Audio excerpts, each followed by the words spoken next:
What is up, everybody? My name is BobaTalks, and today is a very good day for all us Gothamites because Gotham themselves have come out with a brand new preview. They didn't call it a trailer, but it basically is like a teaser trailer of what is to come for the second half of Season 3, and it all looks absolutely insane. So as you've probably guessed, this is my breakdown. I was actually going to come out with my Flash video today first, but then due to popular request, and since a lot of my fans are Gothamites, I will be doing this video first, and this is why you're watching this now, because there is no Flash video up. But anyway, guys, please be aware that there are spoilers in this trailer, and if you do not want to be spoiled about anything to come in Season 3, or anything Season 3 related, especially towards the back half of the season, please refrain from watching this. Maybe come back to it another day, just because it would really suck to be spoiled, so you have been warned. So before breaking this trailer down, as always, guys, I'm going to show the trailer really quickly, and then we're going to go over the pictures and just, detail out the scenes, and then just see what sense I can make of it, and then I'll turn it around and pose the questions on you guys so you can answer in the comments below, because the discussion is always great when it comes to trailers like this from Gotham. So anyway, guys, let's roll the trailer. Who controls Gotham?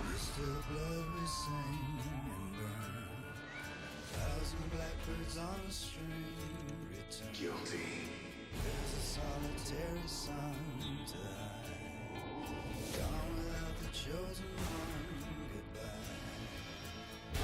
Judgment is imminent. You promised me the truth, and I'm still waiting. You have to love Gotham. People are always pointing guns at each other. I'm tired of being kept in the dark. They know we're coming for them. Everything I have done has been to prepare you for this moment. The city will be torn apart, and out of the ashes, a dark hero will rise. If this is my destiny, I do not want to fail.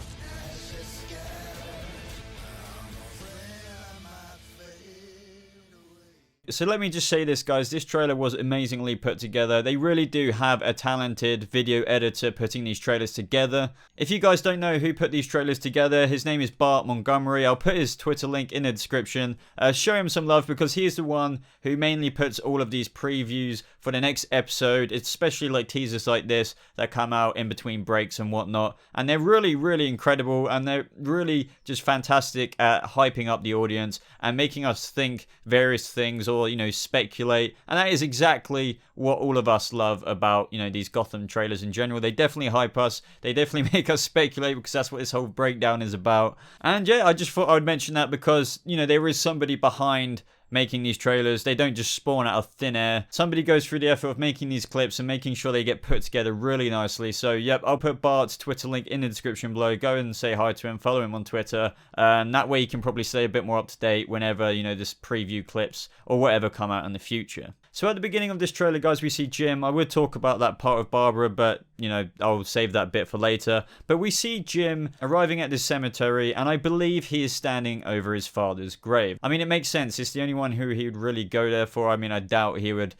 basically stand over Mario's grave. And especially with everything that has been set up with Gotham so far, with Uncle Frank coming to town and speaking to Jim at the end of the last episode. I actually suspect that this really grim look on Jim's face isn't just about obviously him missing his father, because anyone gets feelsy when they go to a cemetery and are thinking about a loved one. And the reason why I'm saying this as well is because in the synopsis for episode 15, How the Riddler Got His Name, it does state that Jim learns troubling news about his father's death. And in one of the other previews for How the Riddler Got His Name, we do see Jim rocking up to Uncle Frank's house, or what I assume is Uncle Frank's house, and it all kind of falls in line with the dotted speculation that he's going to catch up with Uncle Frank, who he hasn't seen in years, probably since his father died. And now we learned that through the synopsis he learned some troubling news about his father's death. So this is probably Jim, after learning the troubling news about his father's death, going to his father's grave. And I don't know if it will be the full truth about his father's death, because I personally think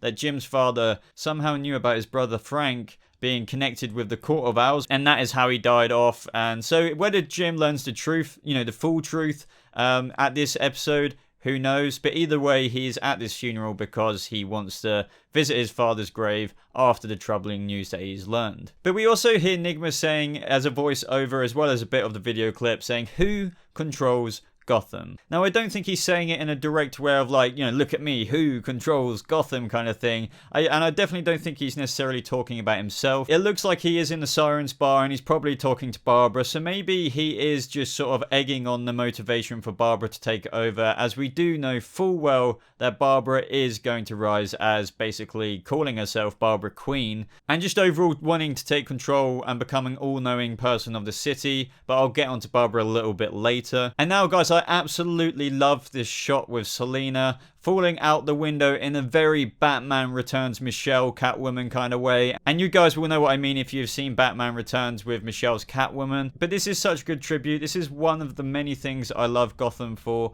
They do really pay homage to things like this. I mean, I could go on forever talking about a list, but that is not what this video is about. But this is very, if you put these images side by side, we see Selina here, and then we see Michelle's Catwoman. So it's really developing a character story. It's like the very sort of origins of Selina's Catwoman. I love that they're introducing that in the second half of season 3, because we're also getting a bit more of a Batman-y Bruce, and now we're going to get a bit more of an independent Catwoman-esque Selina. But as to how she falls out the window, I wonder if it'll be in a similar way to the film, or if it will be something different. It doesn't really matter, just the fact that they kind of did it in a similar way. But it's going to be pretty interesting to find out the concrete answer as to how she, you know, tragically fell out the window. I mean, that must bloody hurt. I mean, I don't know if she won't be able to walk for a little while. I mean, I'm sure she will be. It's not like she's going to be paralyzed or anything, but I bet this will be quite the dramatic scene, possibly the ending scene as well of one of the episodes to come, with her falling out the window and leaving some of the audience who do not know kind of that she will be fine a bit, you know, jaw dropped. Now, this next image just represents sort of the leaked images we have seen, but what with one new addition being Ivy, and I find this all immensely interesting. But there is definitely something I want to talk about first, is that Firefly does look completely different. It is very obvious that she has been recast. It's not a huge deal. I wasn't so connected with the original actor anyways, so swapping the characters like this I don't think should matter too much to anyone unless you really liked the actor beforehand. But the second most noticeable thing, next to Freeze being there, which isn't surprising if you saw my video about the leaked images, is that Ivy is there. So if you guys have seen anything to do with the leaked set photo of Penguin, Hugo Strange, potentially Firefly, potentially Fish Mooney, and Mr. Freeze, especially bearing in mind the news that we got from One Look On that Penguin is sort of banding with, you know, Fish Mooney's freaks. I didn't know Ivy was actually going to be involved in that, but with Danny Cannon's photo as well, this does seem like the similar location, which I also discussed in one of my previous videos, where we see Ivy in this conservatory looking greenhouse place, which some people thought was Wayne Manor, and it could very well be, but it also matches the locations that are shown in this trailer. So it's really cool to see that Ivy is now going to be sort of involved with the freaks. So maybe, and somehow, she might get some metahuman powers. I mean, I doubt it. It's probably most likely going to be this season more to do with her concocting these sort of plant intoxicating effects on people, which is more of like a, you know, down to earth approach rather than her being straight up poison ivy powers, but that can still all happen in the future. Now, the next shot we get is of Barnes coming out of Arkham Asylum, and he's being escorted out, but don't think that he's being escorted out officially. I do feel like the two workers of Arkham Asylum here are definitely corrupt, and they are working for the court, because they are blatantly bringing him to the Court of Owls, because later on in the trailer we do see that similar scene we saw in a previous trailer of Barnes, aka the Executioner, being presented to the board of the Court of Owls, because it does look like it's going to be in that conference room where the Court of Owls do host their meetings. But now I want to address this whole Bane thing. I'm seeing articles as well as people say, oh my god, he really might be, is this our first look at Bane? No, I really do believe, just like Michael Chiklis said and other people, that he is the Executioner. Don't get me wrong, I'm not an all-knowing Gotham god. They could be just telling us that to, you know, throw us off, and he could be sort of an early version of Bane. But I really just think that would be a bit too much. I really rather another character for Bane, and I definitely think this whole guilty thing is very much so the Executioner's style. Michael Chiklis himself said the Executioner is coming back to Gotham. Everything does lead to him being the Executioner. I mean, they are practically saying it themselves, the actors themselves. Yes, I do agree that he does and would look like a great Bane, but no, he's not. That doesn't mean he's going to be Bane, guys. Plus, could you imagine Bane just repeatedly saying guilty? Just no. I feel like this is that sort of new / expanded character on that very very early character who hasn't been expanded on barely at all outside that one comic book, The Executioner. But I kind of want to skip forward as well because there's another scene that I feel relates to this. Now here we see Alfred, Harvey and Bullock entering that conference room of the Court of Owls. And the reason why I think this is because here we see that blatant dead Court of Owls dude. I mean, he could be knocked out, but I'm pretty sure he's dead. And this could be because, you know that scene where we see Captain Barnes break out of his restraints where he's being presented in front of the Court of Owls. Now, I thought he was just going to be a bit of a rage and then he was going to be persuaded to go out into Gotham and cause all this chaos. But what if he does, before he does become an agent of the Court of Owls and start sort of working for them, kill a few people, if not a lot of people? And this is Jim, Harvey and Alfred coming in on that scene, and there are a few dead Court of Owls members. Now this could be completely separate to this occasion of where Barnes breaks out of his restraints, and this is them still going to the Court of Owls room and seeing a few dead Court of Owls members. But it's quite cool to think that it could be Barnes who did that, but I really can't confirm which one it is. But either way, Jim, Harvey and Alfred go into the Court of Owls room and there is a Court of Owls dead member there, and it's quite likely there is more than one. Now this is the part in the trailer where I feel Gotham have really tried to give us the Batman Begins vibe. We do know Gotham have deliberately set out to do some Christopher Nolan-esque Batman things, and with these mountain scenes I definitely feel that is the sort of way they are going, or trying to portray across to the audience and in the show. Now as for these two people traveling wherever, I really can't say who they are. I mean, it's impossible to know, right? But all I can guess is that one of them is Ra's al Ghul. And as for the other person, it could be the shaman. They could be working together. But at the end of the day, guys, this is all speculation. And this is very scarce as to who they could be. Now, at the same time, it could be Bruce. But it would be very strange for them to go out the city and do this. You know, I don't think Bruce would willingly go to this place at first, but maybe this is a scene down the line where Bruce has got on board with this whole League of Shadows training thing eventually, and he has traveled to another place. But I would love to know your thoughts in the comments below, guys, in relation to this, as I definitely want to hear some of your opinions about this scene, as it really is scarce as to who it could be. But talking of Bruce being in this temple location, just like we've seen from some of the Instagram photos that were uploaded by cast and crew, we see Bruce running throughout the corridors of this place, and this is sort of how I felt it would go at first. He doesn't necessarily want to be here, but I do feel like it is a thing where he was taken to this place. He's like, what the hell is going on? Why am I here? And he's running down the corridor trying to find a way out, or at least an answer as to why and where he is. And now to expand upon what I said about the Court of Owls, here we see that conference table with Catherine saying judgment is imminent. So they really are about to full on scale their plans, and I feel like this is around the time where, and especially what she's referencing to with judgment is imminent, that they're going to release the Alice Tech virus on Gotham City. And that's when all the Court of Owls members are just like, yeah.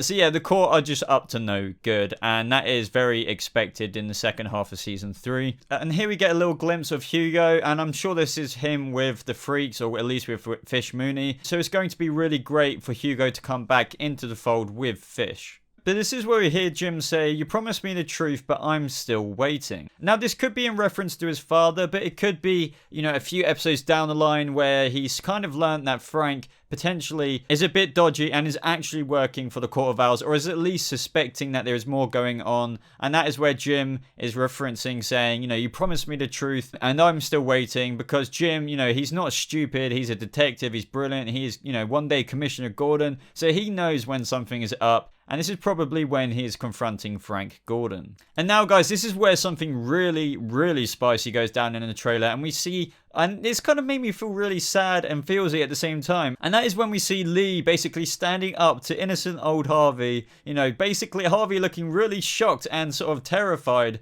because Lee is basically ballsing up to Harvey, looking at him sort of with such empowerment and potentially disgust. I mean, she's just looking at him so angrily, and you know, you have to wonder what her beef is. I am aware of her storyline, you know, going in a direction of being pretty pissed off, and Marina Bakarin recently said that it's definitely revenge for her from here on out, and she's heavily involved in the Alice Tech blood storyline. But that doesn't necessarily mean she's infected with the blood, but it wouldn't surprise me after seeing stuff like this, because everyone in the GCPD, this is what makes it even more interesting, raises their guns at her.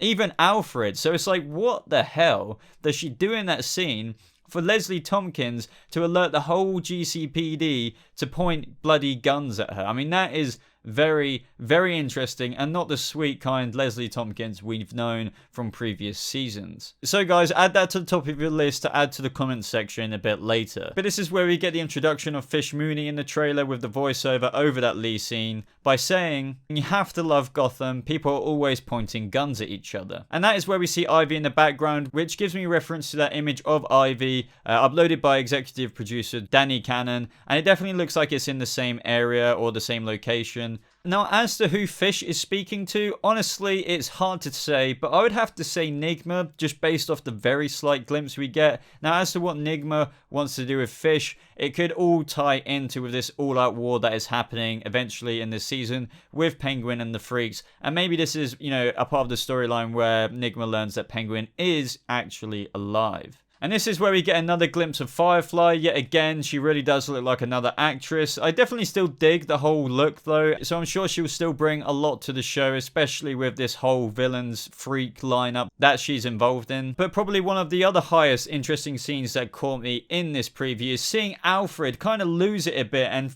get this knife and just slam it into the table. But at the same time, we do see Jim and Harvey in the background, just sort of standing there, and I think that is because they know, you know, Alfred's not exactly going to cut his fingers off or anything like that. He's not going to lose complete control. But as to who Alfred is trying to intimidate here or who he's losing his shit over, that is a very good question. I'm thinking it might have something to do with Alfred finding out where Bruce is maybe, since Bruce might be away for a couple of episodes with the shaman. All I can tell about the person is that they are wearing a slight sort of furry coat at the edge maybe, and that kind of does remind me of Fish Mooney if you see this image here. So this could very well be the same coat, so it could be Fish Mooney who those three are talking to. Now what we do have to bear in mind is that Aaron Richards did say that Fish Mooney would only have a brief but fabulous appearance, so maybe this is when she's caught and she might even go to Arkham or Blackgate, but she would have served her purpose at this point, and her freaks are rallying behind Penguin, the one who she created and who she takes much pride in now. But either way guys, let me know what you think in the comments below between this Alfred scene. Is it Fish Mooney? And what reason could Alfred have to be so angry at Fish Mooney? Now this part really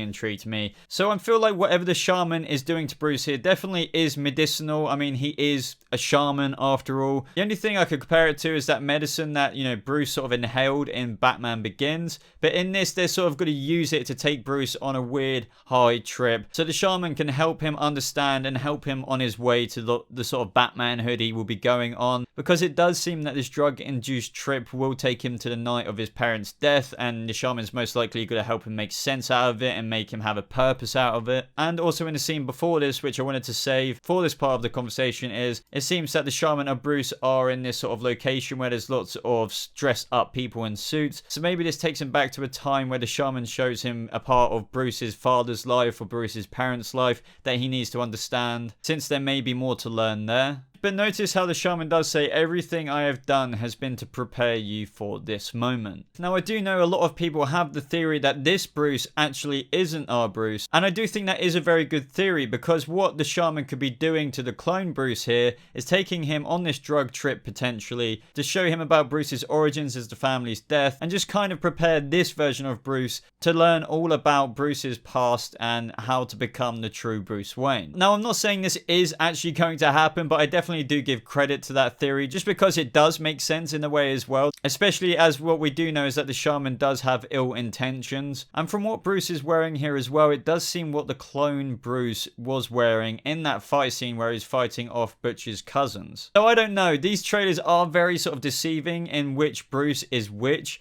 but seeing what Bruce is wearing here in this scene does make me think that this Bruce could possibly be the clone Bruce. But either way guys, let me know in the comments below. Now here we get a look at the Mad Hatter with his top hat on, looking at something, and he seems pretty frightened of it. So maybe he's looking out at the city when the Alice Tetch virus has sort of governed all over Gotham. And the shaman does actually go on to say that this city will be torn apart, possibly because he knows about the Alice Tetch plan. So maybe he is actually working for the Court of Owls, because we do know that Ra's is sort of linked with the Court of Owls as well. That is whether if this shaman is even linked to Ra's, but I think he is. And he says that the city will be torn apart, and out of the ashes a dark hero will rise. Now you would have thought this would be Batman's or the beginning of Batman, but what if they are really trying to convince us of that, but this is actually clone Bruce rising up as something else entirely?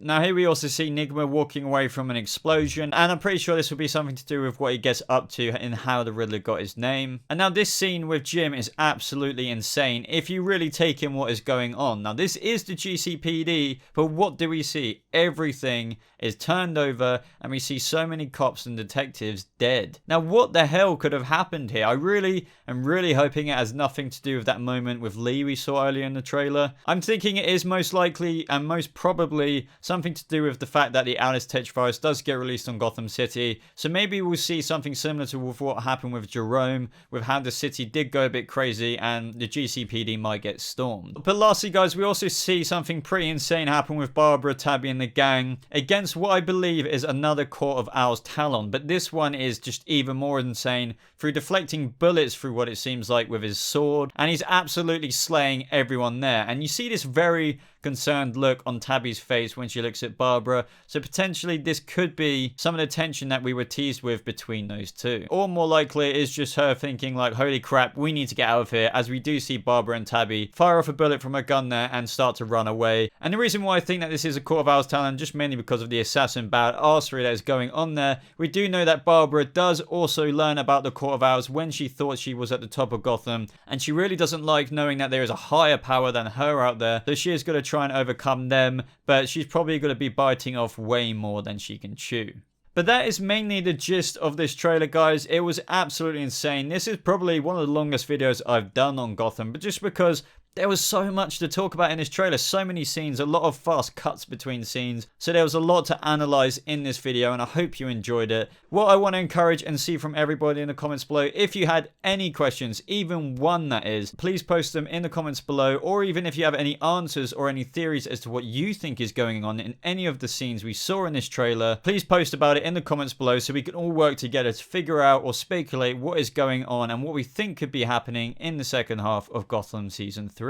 Now guys, if you want to watch the trailer for yourself, the link will be in the description below, so be sure to check it out. And as I said earlier, be sure to check out the person who makes these trailers, because it is some truly awesome work. But anyway guys, if you did end up enjoying this video, as always, please leave a like on it, because it really does show your support for the channel if you made it this far and if you just enjoyed it overall. Also everybody, I know probably a lot of people will watch this video, so if you made it this far in the video and you do like this channel and you do like what you see, be sure to check out my Twitter or my Facebook, or both, in the links below, as you can stay a bit more up to date with me on either of those platforms. But apart from that everybody, thank you so much for watching today. As always, I hope you have a lovely rest of your day, and I'll see you in the next video. Goodbye.